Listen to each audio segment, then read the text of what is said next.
Midas. ईसा से लगभग 2000 साल पहले की बात है। फ्रिजिया एक में कोई राजा नहीं था, और वहां रहने वाली जनता को लगा कि उनका कोई राजा होना चाहिए। इसलिए इस बारे में उन्होंने आपस में काफी विचार विमर्श किया, परंतु जब वे किसी निष्कर्ष पर नहीं पहुंच पाए तो उन्होंने तय किया कि अपने राजा के चुनाव के लिए वे खरेसमोई दो के पास जाएंगे और उसकी राय के अनुसार बताए गए व्यक्ति को अपना राजा बना देंगे। खरेसमोई के पास जाकर उन्होंने उससे कहा, हमें आपकी मदद चाहिए। हमारी मदद कीजिए। अपनी बात साफ साफ कहो, और यह बताओ कि तुम लोगों की समस्या क्या है।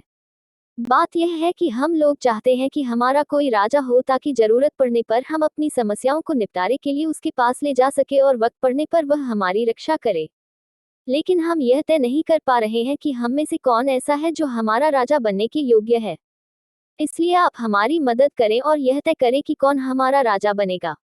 उन लोगों की बात सुनकर खरेसमोई ने कुछ देर के लिए अपनी आंखों को बंद कर विचार किया और फिर आंखें खोलते हुए बोला, देवताओं ने मुझसे कहा है कि कल सुबह जो पहला व्यक्ति पहिया गाड़ी लेकर मुख्य द्वार से फ्रिजिया में प्रवेश करेगा वही तुम्हारा राजा होगा। इसके बाद वे लोग वहां से चले गए और मुख्य द्वार पर खड़े होकर अपने भावी राजा के आने की प्रतीक्षा करने लगे। दिन निकलने पर उन्हें मुख्य द्वार पर लकड़ी की बनी एक भारी छकड़ा गाड़ी बड़ी ही सुस्ती के साथ धीरे धीरे आती हुई दिखाई दी। इस पहिया गाड़ी को एक किसान गोटियस अपनी पत्नी सिबली और लड़के मिडास की मदद से धकेलते हुए ला रहा था। किसान की पत्नी और लड़के ने उससे कहा, हम लोगों से अब और चला नहीं जाता है। हम बुरी तरह से थक गए हैं, क्यों न थोड़ी देर रुककर हम विश्राम कर लें। पत्नी और लड़के की बात सुनकर किसान ने उनका मनोबल बढ़ाते हुए कहा, बस थोड़ी देर की ही बात है, हम मुख्य द्वार पर पहुंचने ही वाले हैं। वहां पहुंचकर हम सुस्ता लेंगे। चलो अब जोर लगाओ और जल्दी चलो। उस समय किसान अपनी छकड़ा गाड़ी में अपने छोटे से खेत में पैदा हुई फसल और अंगूर के बगीचे में पैदा हुए अंगूरों को लाद कर बाजार में बेचने के लिए जा रहा था। इसके अलावा उसके पास बेचने के लिए एक चिड़िया, एक या दो बकरियां और बैंगनी लाल शराब भी थी। जैसे ही किसान गोडियस अपनी छकड़ा गाड़ी के साथ मुख्य द्वार पर पहुंचा तो वहां खड़ी उत्सुक जनता उसे, उसकी पत्नी और उसके लड़के को देखकर खुशी से चिल्ला पड़ी, हमारा राजा आ गया, हमारा राजा आ गया। हम अपने नए राजा का स्वागत करते हैं, हम अपने नए राजा का स्वागत करते हैं। यह उद्घोष करते हुए जनता ने गोडियस के करीब आकर उसे घेर लिया और जयकार करते हुए बोली, फ्रिजिया के राजा की जय हो, फ्रिजिया की रानी की जय हो, फ्रिजिया के राजकुमार की जय हो। लोगों को इस प्रकार से उद्घोष करते देख किसान गोडियस और उसका पूरा परिवार आश्चर्यचकित हो गया और इर्द गिर्द खड़े लोगों को हैरत के भाव से देखने लगा, क्योंकि वहां मौजूद सभी लोग उन लोगों को फ्रिजिया के राजा, रानी और राजकुमार के रूप में संबोधित कर रहे थे। गोडियस ने भीड़ को शांत होने के लिए कहा और जब भीड़ ने अपना जयघोष बंद किया तब उसने पूछा, यह सब क्या है? आप लोग मुझे अपना राजा क्यों संबोधित कर रहे हैं? गोडियस की बात सुनकर भीड़ से निकलकर एक वृद्ध व्यक्ति सामने आया और उसने उसे खरेसमोई की भविष्यवाणी के बारे में बताया। खरेसमोई की भविष्यवाणी की बात सुनकर गोडियस ने ऊपर आसमान की तरफ देखते हुए धीमी आवाज में बुदबुदाकर कहा, हे ईश्वर, नीच कुल में जन्मे मुझ जैसे एक मामूली किसान पर तूने वाकई बहुत बड़ी कृपा की है। कहाँ कल तक तो मुझे और मेरे परिवार के लोगों को खाने के लाले थे और कहाँ आज तूने मुझे राजा बना दिया है। वाकई तुमने मुझे एक अद्भुत तोहफा दिया है, एक ऐसा तोहफा जिसकी कल्पना मैं सपने में भी नहीं कर सकता था। हे ईश्वर, तेरी इस अनुकंपा के लिए तेरा लाख लाख धन्यवाद। इस प्रकार ईश्वर को धन्यवाद देने के बाद गोडियस भीड़ के साथ उस खरेसमोई के पास गया जिसकी भविष्यवाणी से आज वह फ्रिजिया का राजा बना था। उसने खरेसमोई से अपना आभार व्यक्त किया और भेंट के रूप में अपनी छकड़ा गाड़ी को इसके सभी सामानों सहित समीपी एक स्थान पर अच्छी तरह से बांध दिया और फिर खरेसमोई से विदा लेकर फ्रिजिया के राजा के रूप में जनता के साथ वापस लौट गया। उसने अपने रहने के लिए महल बनवाया, सेना बनाई और वह सारी चीजें जुटाई जो किसी राज्य और राज्य के सुचारू संचालन के लिए जरूरी होती हैं। समय बीतने के साथ ही उसने अपने साम्राज्य का विस्तार किया और इतना विस्तार किया कि वह समूचे पश्चिमी एशिया का राजा बन गया। गोडियस की मौत के बाद मिडास ने फ्रिजिया के तख्त और ताज को संभाला। सिंहासन पर बैठते ही तख्त और ताज की ताकत उस पर कुछ ज्यादा ही बुरी तरह से हावी हो गई। उस दिन जब उसके किसान पिता की पहिया गाड़ी ने फ्रिजिया के मुख्य द्वार पर प्रवेश किया था तब वहां मौजूद भीड़ द्वारा दिए गए सम्मान और अभिनंदन को देखकर उसने सीख लिया था कि शक्ति का क्या महत्व होता है, और इसलिए अपने लड़कपन के बाद से उसे सत्ता पाने की चाहत हमेशा बनी रही। वह ज्यादा और भी ज्यादा शक्ति पाना चाहता था, वह अपनी पूर्ण सत्ता स्थापित करना चाहता था। और उसके पिता गोडियस ने भी उससे यही सिखाया था कि सोने से वह कुछ भी खरीद सकता था, सोने से वह ताकत खरीद सकता था, सत्ता हासिल कर सकता था, लोगों के ईमान खरीद सकता था। दुनिया में कोई भी ऐसी चीज नहीं थी जिसे सोने से नहीं खरीदा जा सकता था। ये ख्याल मिडास के दिमाग में अच्छी तरह से बैठ गए थे। इसलिए सत्ता संभालने के बाद मिडास का ध्यान अपनी जनता, जिसने पहले उसके पिता गोडियस और अब गोडियस की मौत के बाद उसे अपना राजा बनाया था, की देखरेख करने की बजाय इस बात पर था कि वह ज्यादा से ज्यादा सोना इकट्ठा करे। सोने को इकट्ठा करने के लिए उसने अपनी जनता पर लगाए गए कर 3 को बढ़ा दिया।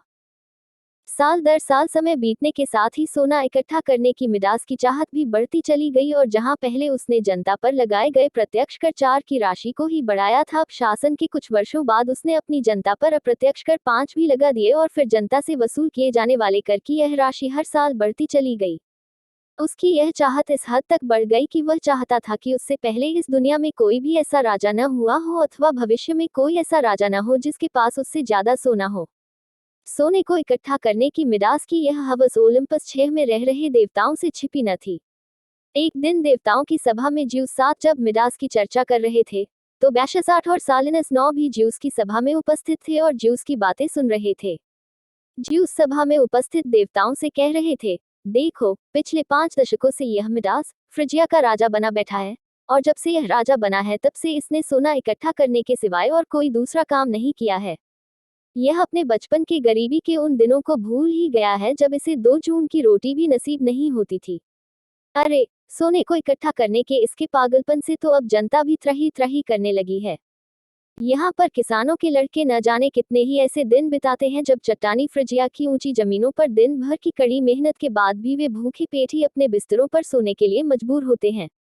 सभा समाप्त होने के बाद सभा से निकलते समय बैशस ने सालिनस से कहा, देवताओं की सभा में एक मामूली राजा की चर्चा होना, और वह भी सोने को इकट्ठा करने के लिए उसके पागलपन को लेकर, वाकई ये अपने आप में बहुत बड़ी बात है। क्या किसी राजा को यह बात शोभा देती है कि वह सोने को इकट्ठा करने के लिए अपनी जनता को इस हद तक परेशान करे कि उसकी जनता त्राही त्राही करने लगे? आप इस बारे में क्या सोचते हैं? इस पर सालिनस ने बात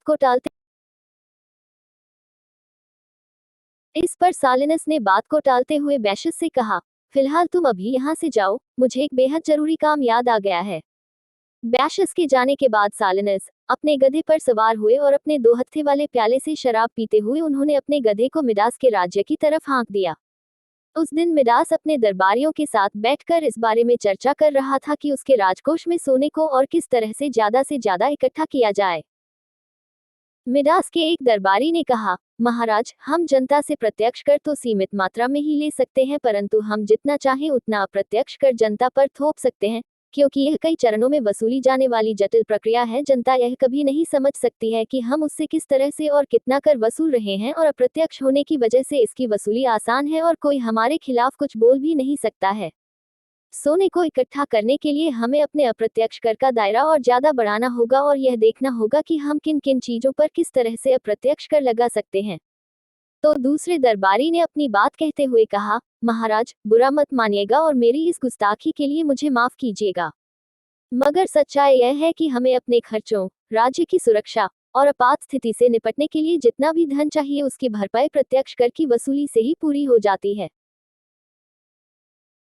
और जहां तक सोने को इकट्ठा कर राजकोष को भरने की आपकी हसरत का प्रश्न है, तो इसके लिए आपने सत्ता संभालने के कुछ वर्षों बाद ही अपनी जनता पर अप्रत्यक्ष कर लगा दिया था, और जब से आपने इसे लागू किया है तब से इसमें लगातार बढ़ोतरी ही की गई है।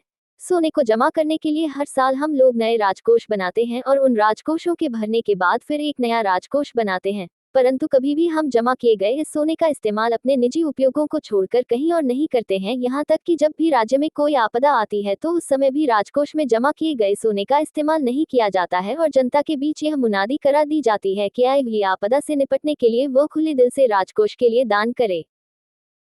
महाराज, कर चुकाने वाली जनता के पास खुद के सीमित संसाधन 10 ही होते हैं।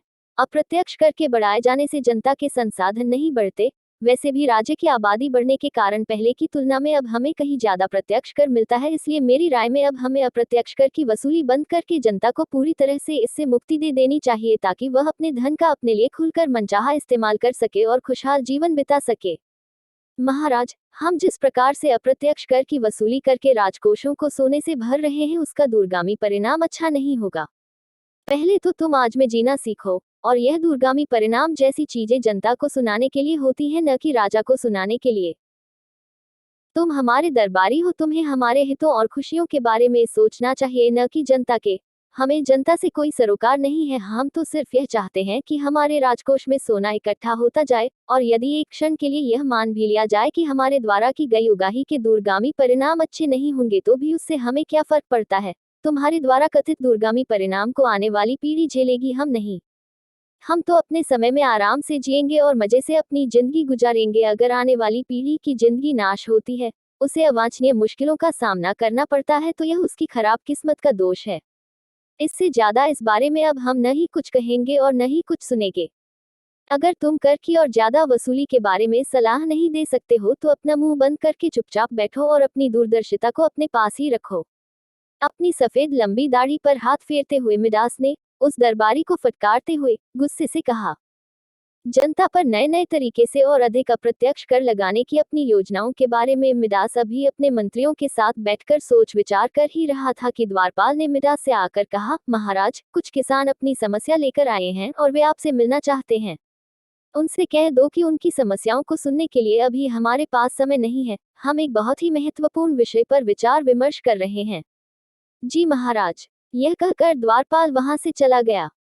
जब द्वारपाल ने किसानों को बताया कि महाराज मिडास अभी बहुत ही व्यस्त हैं और उनके पास इतना समय नहीं है कि वह उन किसानों की समस्याएं सुन सके, तो किसान भड़क गए और महल के द्वार पर ही शोर शराबा करने लगे और कहने लगे, हमें महाराज से अभी मिलना है, हम किसी तरह के बहाने को नहीं सुनेंगे। तुम जाओ और महाराज से कहो कि हमारा उनसे मिलना बेहद जरूरी है।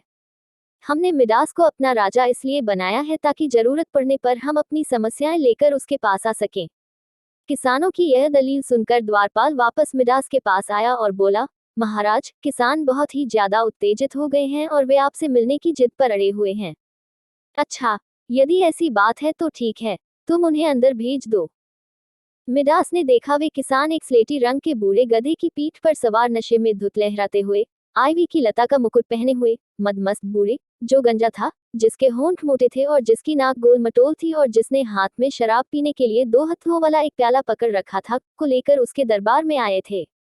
किसानों ने अपने सिरों को झुकाकर मिडास का अभिवादन किया और फिर वे कुछ कहते इससे पहले ही मिडास के एक दरबारी ने गधे पर सवार बूढ़े की तरफ इशारा करते हुए पूछा, यह कौन है और यह तुम लोगों को कहां पर मिला? हमें नहीं पता है कि यह कौन है। यह नशे में धुत होकर अपने गधे को हमारे खेतों में लगी फसलों पर हाँक रहा था। जब हमने इसे रोकने की कोशिश की तो यह हमसे ही लड़ने लगा। इसने हमारी फसलों को बहुत नुकसान पहुंचाया है, इसलिए हम चाहते हैं, महाराज, कि आप इसे दंडित करें। हाथ जोड़कर विनती करते हुए किसानों ने मिडास से कहा। मिडास ने अपने पिता गोडियस से वनदेवता सालिनस के बारे में सुन रखा था। नशे में धुत और गधे पर सवार उस बूढ़े को देखते ही मिडास पहचान गया कि वह बूढ़ा कोई और नहीं बल्कि वनदेवता सालिनस थे, जो युवा देवता बेशिस के संरक्षक और शिक्षक थे। इसलिए उसने किसानों को डांटते हुए कहा, तुम लोग यहाँ से चुपचाप चले जाओ, और अब अगर तुमने इनके खिलाफ एक और शब्द भी कहा तो मैं तुम लोगों को कारागार में बंद कर दूंगा। मिडास की फटकार सुनकर किसान उदास मन से वापस चले गए और फिर अपने स्थान से उठकर मिडास ने सालिनस का स्वागत किया और पूरे सम्मान के साथ अपने समीप एक उचित स्थान पर बैठने के लिए उन्हें जगह दी और उनकी खातिरदारी के लिए सेवकों को नियुक्त करने के बाद आदेश दिया कि वे सालिनस को शाही मेहमान खाने में ले जाएं। मिडास ने पूरे 10 दिन और 10 रातों तक सालिनस के सम्मान में शाही दावत का आयोजन किया। 11वें दिन के अपराह्न के समय जब युवा देवता बैशिस अपने इस शिक्षक और संरक्षक सालिनस को तलाशते हुए मिडास के यहाँ फ्रिजिया में पहुंचे, तो उन्होंने देखा कि सालिनस नशे में धुत होकर मिडास के महल के बगीचे में पड़े थे। सालिनस को देखते ही बैशिस उनके पास गए और उन्हें होश में लाने की कोशिश करते हुए वह बोले, आपको कुछ पता भी है, पिछले 10 दिनों से आप गायब हैं, आपको लेकर मैं कितना चिंतित था इसका कोई अंदाजा भी है आपको? बैशिस की बात सुनकर अपनी आंखों को खोलते हुए सालिनस ने कहा, ओह, तो यह तुम हो बैशिस। तुम बेकार ही मुझे लेकर चिंतित हो रहे थे, मैं यहाँ बहुत मजे में हूँ। कुछ किसानों से मेरा विवाद हो गया था और वे मुझे पकड़कर यहाँ ले आए और वे किसान चाहते थे कि उनके खेतों में मैंने जो उत्पात मचाया था उसके लिए मुझे दंडित किया जाए, लेकिन फिर अभी सालिनस और बैशिस आपस में बात कर रहे थे कि तभी वहां मिडास आ पहुंचा। मिडास की तरफ देखते हुए सालिनस ने कहा, बैशिस देखो, यह मिडास है, इसने न केवल मुझे उन किसानों से बचाया है बल्कि मेरी खूब खातिरदारी भी की है। अपने शिक्षक सालिनस से पूरा घटनाक्रम सुनने के बाद बैशस ने मिडास का आभार व्यक्त करते हुए कहा, मिडास, मैं तुम्हारा बहुत आभारी हूँ कि तुमने मेरे संरक्षक और शिक्षक सालिनस का इतने दिनों तक स्वागत सत्कार किया। मैं तुम्हारे इस काम से बेहद खुश हूँ, इसलिए तुम मुझसे जो भी चाहो वरदान मांग लो। क्या आप वाकई मुझे वरदान में वह देंगे जो मैं चाहता हूँ? मिडास ने कहा, मिडास, तुम्हारी जो भी इच्छा हो वह तुम मुझसे निस्संकोच होकर कहो। मैं तुम्हारी इच्छा जरूर पूरी करूंगा। बैशस की बात सुनकर मिडास ने एक पल के लिए भी विचार न किया और बोला, मुझे सोना चाहिए, बहुत सारा सोना। मैं चाहता हूँ कि मैं जिस भी चीज को स्पर्श करूं, चाहे वह कितनी भी साधारण और बेमूल्य क्यों न हो, वह चीज सोने में बदल जाए। मिडास की बात सुनकर बैशस के दिमाग में देवताओं की सभा में कही गई ज्यूस की वह बात गूंज उठी जिसमें उन्होंने कहा था, देखो, पिछले 5 दशकों से यह मिडास फ्रिजिया का राजा बना बैठा है, और जब से यह राजा बना है तब से इसने सोना इकट्ठा करने के सिवाय और कोई दूसरा काम नहीं किया है। यह अपने बचपन के गरीबी के उन दिनों को भूल ही गया है जब इसे 2 जून की रोटी भी नसीब नहीं होती थी। अरे, सोने को इकट्ठा करने के इसके पागलपन से तो अब जनता भी त्रही त्रही करने लगी है। यहाँ पर किसानों के लड़के न जाने कितने ही ऐसे दिन बिताते हैं जब चट्टानी फ्रिजिया की ऊंची जमीनों पर दिन भर की कड़ी मेहनत के बाद भी वे भूखे पेट ही अपने बिस्तरों पर सोने के लिए मजबूर होते हैं। क्या सोचने लगे? सालिनस ने बैशस के कंधे पर हाथ रखते हुए कहा। बैशस ने सालिनस की तरफ अपनी नजरें घुमाई, जो इस समय उसे देखकर मुस्कुरा रहे थे। सालिनस को इस प्रकार मुस्कुराता हुआ देखकर बैशस समझ गए कि वह मिडास के यहाँ किस मकसद से आए थे। मुस्कुराकर बैशस ने मिडास से कहा, मिडास, एक बार फिर सोच लो वरदान में तुम क्या मांग रहे हो। मैं अच्छी तरह से जानता हूँ कि मैं आपसे क्या वरदान मांग रहा हूँ। मैं आपसे सिर्फ यही वरदान चाहता हूँ, इसके अलावा मैं आपसे कोई दूसरा वरदान नहीं चाहता हूँ। दृढ़ता के साथ मिडास ने कहा। बैशस, मिडास को तुम वह वरदान दे दो जो वह चाहता है। सालिनस ने मिडास का पक्ष लेते हुए कहा, जैसा कि एक यूनानी कहावत है, ऑन स्थेलेना चाला से ओमाइक्रॉन थियोस टू मर्मीनका टू बने पीएच टेरकई पेटाई उनतेस फेलियाइना खिलासियाई वो फेओस तुआय मरमयुग्या तव्यू ब्यावाई फिस्तेरोआई के पिरित्याय, अर्थात जब ऊपर वाला चींटी को मसलना चाहता है तो वह इसे पर दे देता है और यह अपने पतन के लिए उड़ने लगती है। बैशस ने मिडास के उत्सुक चेहरे पर नजर डाली और उसे वरदान देते हुए बोले, वैसा ही होगा जैसा तुम चाहते हो। मैं तुम्हें सुनहरे स्पर्श की शक्ति देता हूँ। तुम जिस भी चीज, चाहे वह सजीव हो या निर्जीव हो, कुछ होगी वह तुरंत सोने में तब्दील हो जाएगी। मिडास को वरदान देने के बाद सालिनस और बैशस वहां से चले गए, और उनके जाते ही मिडास ने खुद से बुदबुदाते हुए कहा, बैशस ने जो वरदान मुझे दिया है क्या वह वास्तव में सच है? क्या वाकई ऐसा संभव है कि मैं जिस भी चीज को स्पर्श करूंगा वह सोने में तब्दील हो जाएगी? मुझे वरदान की सत्यता की जांच करनी चाहिए। वह जहां पर खड़ा था उसके निकट ही जैतून का एक पेड़ था। इस पेड़ की नीचे लटकी हुई एक टहनी, जिस पर सबसे मुलायम स्लेटी भूरी पत्तियां उगी थी, को तोड़ते हुए उसने स्पर्श किया और उसके देखते ही देखते वह टहनी स्लेटी भूरी पत्तियों सहित सोने की चमकदार वजनी पत्तियों से युक्त एक सोने की टहनी में तब्दील हो गई।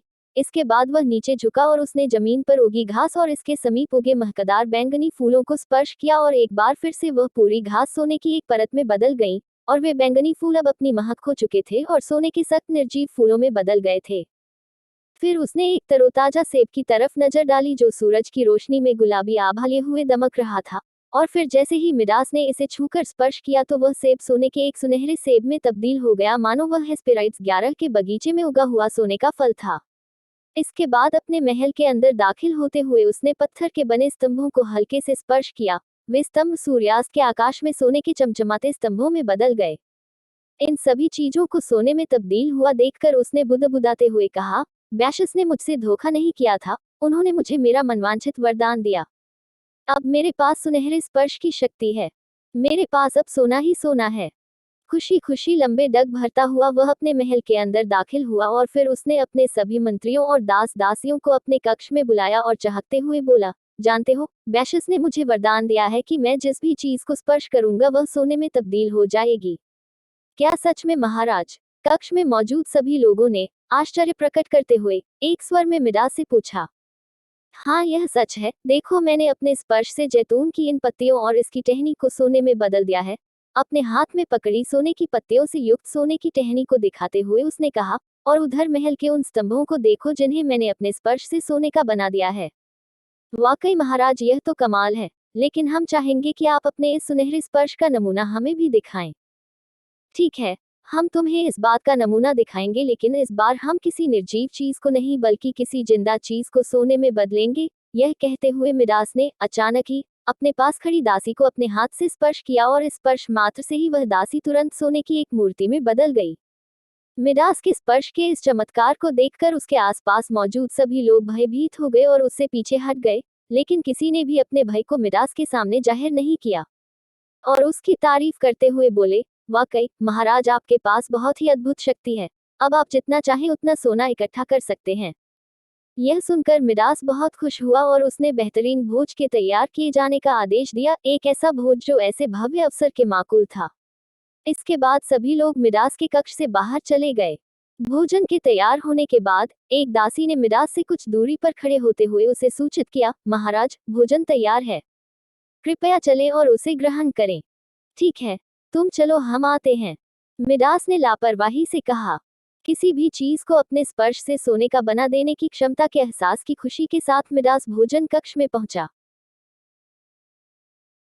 लेकिन जब मिडास ने वैसी ही क्षुधा के साथ जो एक भूखे किसान में होती है, अपने सामने शेर की टांगों की आकृति वाली एक विशाल मेज पर सजा कर रखे गए स्वादिष्ट और सुरुचिकर पकवानों, जिसे उसके रसोइये ने खास तौर पर तैयार किया था, को खाने के लिए अपने हाथ को आगे बढ़ाया और जैसे ही उसने उसे स्पर्श किया वह पकवान सोने की थाल में रखा सख्त सोने का पकवान बन गया। यह देखकर कि उसके स्पर्श से पकवान सोने में बदल गया था, मिडास ने कुछ पलों के लिए विचार किया और फिर उसने पके हुए टैगनाइट्स 12 को अपने मुंह से उठाने की सोची, परंतु जैसे ही उसने उसे अपने मुंह से स्पर्श किया वह सोने के सख्त टैगनाइट्स में तब्दील हो गया। इसकी सुगंध, इसका जायका, सब कुछ जा चुका था जिसे खाया नहीं जा सकता था। मिडास भयभीत हो गया और उसने अपने नौकर को बुलाते हुए कहा कि वह उसे अपने हाथों से खाना खिलाए और इस बात का ध्यान रखे कि खाना सीधे उसके मुंह के अंदर जाए, न कि उसके मुंह और दांत को स्पर्श करे। नौकर ने इस डर से कि कहीं मिडास के स्पर्श से वह भी सोने का न बन जाए, मिडास के मुंह में निवाला डालते समय इस बात की पूरी सावधानी बरती कि उसका स्पर्श मिडास से न होने पाए और फिर उसने खाने के निवाले को मिडास के मुंह में डाल दिया, लेकिन मुंह के अंदर जाते ही वह निवाला सोने के निवाले में तब्दील हो गया। मजबूरन उस निवाले को मिडास को अपने मुंह से वापस बाहर निकालना पड़ा। फिर मिडास ने अपने पसंदीदा फेटा 13 को खाने की जैसे ही कोशिश की वह भी सोने के सख्त फेटा में तब्दील हो गया। अपने सामने परोसे गए हर पकवान को मिडास ने खाने की कोशिश की, लेकिन वह नाकाम रहा और परोसा गया पूरा का पूरा भोजन सोने के भोजन में तब्दील हो गया। इस तरह से चकराया और डहकी मिडास अपने शराब खाने में गया और उदास मन से एक कुर्सी पर बैठते हुए उसने एक दासी को लाल शराब का एक प्याला उसके लिए लाने का आदेश दिया। फिर जैसे ही उसने शराब के जाम को पीने के लिए प्याले को अपने हाथ में लिया, लाल शराब से भरा वह प्याला और उसमें भरी वह लाल शराब सोने में तब्दील हो गई।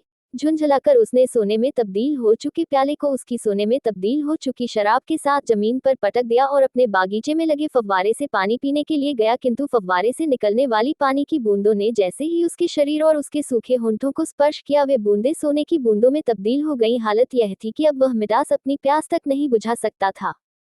2 दिनों के भीतर ही मिडास सोने को इकट्ठा करने की अपनी हवस से पैदा हुई इस मुसीबत से बुरी तरह से त्रस्त हो गया और निराश होकर उसने खुद को सबसे अलग करते हुए अपने कमरे में कैद कर लिया और लोगों से मिलना जुलना छोड़ दिया। मिडास की बेटी जोई ने जब अपने पिता की हालत के बारे में सुना तो वह अपने ननिहाल से वापस लौट आए और महल में आते ही उसने कहा, हम अभी अपने पिता महाराज से मिलना चाहते हैं। राजकुमारी जोई की बात सुनकर उसकी अगवानी करने के लिए महल के द्वार पर खड़े दास दासियों और मंत्रियों ने उसे रोकते हुए कहा, राजकुमारी, हमारी सलाह है कि आप महाराज मिडास से मिलने के लिए उनके कक्ष में न जाएं। कहीं गलती से आपने उन्हें या उन्होंने आपको स्पर्श कर लिया तो बहुत संभव है कि आप भी उस दासी की तरह ही सोने की प्रतिमा न बन जाएं जिसे महाराज मिडास ने स्पर्श कर सोने का बना दिया था। भलाई इसी में है कि आप उनके करीब न जाएं।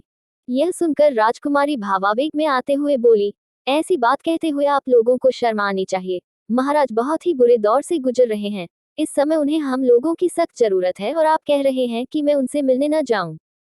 इतना कहकर राजकुमारी ने समीप खड़े दास दासियों को धक्का देते हुए अपना रास्ता साफ किया और मिडास के कक्ष की तरफ चल पड़ी। मिडास के कमरे के बाहर कोई भी सेवक या सेविका मौजूद नहीं था। राजकुमारी ने मिडास के कमरे के दरवाजे को धीरे से धक्का देकर खोला। कौन है? बहुत ही उदास और दबी हुई आवाज में मिडास ने अपने बिस्तर पर लेटे लेटे ही कहा, मैं हूँ पिताजी, आपकी प्यारी बेटी जोई। जोई ने मिडास के बिस्तर के करीब आते हुए कहा। चली जाओ, जोई, तुम यहाँ से चली जाओ। मेरे करीब मत आओ। देखो, इस कमरे की जिन जिन चीजों को मैंने स्पर्श किया है वे सब की सब सोने में बदल गई हैं। मिडास ने अपने हाथ को कमरे में मौजूद चीजों की तरफ घुमाकर इशारा करते हुए कहा। मिडास की चेतावनी के बावजूद राजकुमारी जोई ने मिडास के कमरे में मौजूद सोने की चीजों को देखने की बजाय सिर्फ यह गौर किया कि उसके पिता अपने सोने के बिस्तर पर भूख प्यास से बेहाल होकर पड़े थे। अपने पिता की यह हालत देखकर जोई से रहा न गया और वह मिडास को ढाढ़सा बंधाने के लिए उसके करीब आई। किंतु जैसे ही उसने मिडास को स्पर्श किया वह भी सोने में तब्दील हो गई। सोने की मूर्ति बनी जोई को अपनी गोद में लेकर मिडास चिल्लाने लगा, हाँ बेटी, यह क्या हो गया? तुम भी मुझे छोड़कर चली गई। और फिर वह फफक कर रोने लगा। अपनी बेटी की इस दहशत मौत से मिडास टूट गया। मिडास को एहसास हो गया कि इस दुनिया में उसके लिए कुछ भी नहीं बचा था। अब वह नहीं कुछ खा सकता था, नहीं पी सकता था और न ही किसी चीज को स्पर्श कर उसके वास्तविक एहसास को महसूस कर सकता था। सारे रिश्ते नाते और संबंधी सब कुछ उसके लिए खत्म हो चुके थे। दुनिया की हर एक चीज अब उसके लिए सिर्फ निर्जीव सोना ही थी। वह सोना जिससे वह कुछ भी खरीद सकता था और जिसके दम पर वह लोगों को अपने काबू में रख सकता था, अपना दबदबा बनाए रख सकता था, आज उसके लिए दुनिया की सबसे बेकार चीज थी। जिस सोने को जमा करने की अपनी हवस के चलते जिंदगी भर उसने प्राकृतिक संसाधनों, पेड़ पौधों, नदी तालाबों, खेतों, मैदानों, चरागाहों का बुरी तरह से नाश किया था, अपनी जनता पर जबरन अत्याचार किए थे, लूटपाट की थी, नए नए कर लगाए थे, आज वही सोना उसके लिए मुसीबत बन गया था। यह सारा सोना अब उसके किसी काम का नहीं था। यह उसे न ही भरपेट भोजन दे सकता था और न ही प्यास बुझाने के लिए पानी दे सकता था। मिडास को एहसास हो गया था इस सोने से न ही वह अपने लिए जिंदगी, न ही स्वास्थ्य और न ही खुशियां खरीद सकता था। राजकुमारी जोई के सोने में बदलने की खबर जंगल की आग की तरह मिडास के पूरे राज्य में फैल गई। लोगों ने इस डर से कि कहीं वे भी सोने के न बन जाएं, उसके महल की तरफ जाना छोड़ दिया। इस प्रकार लोगों द्वारा उपेक्षित दुखी मिडास अपने वीरान महल में भूखा प्यासा, थकाहारा अकेला बैठा रोता चिल्लाता रहता और देवता बैशिस को आवाज देकर बुलाने की कोशिश करता और फिर उस वरदान जिसे बैशिस ने उसे दिया था से नफरत करते हुए चिल्लाते हुए कहता, मुझे बचाओ, ओ बैशिस, मुझे बचाओ। मैं एक मूर्ख हूँ। सोना इकट्ठा करने की हवस ने मुझे अंधा कर दिया था, मेरी बुद्धि भ्रष्ट कर दी थी, मुझे भ्रष्ट बना दिया था। ओ बैशिस, मेरी गलतियों, मेरे पापों और मेरे द्वारा मेरी जनता पर किए गए मेरे अत्याचारों के लिए मुझे माफ कर दो। मुझ पर रहम करो, सुनहरे स्पर्श के इस शापित वरदान को मुझसे वापस ले लो। लेकिन उसकी इन चीखों और मिन्नतों का कोई असर नहीं हुआ और वह मिडास यूं ही रोते चिल्लाते हुए भूख प्यास से तड़पकर एक दिन मर गया।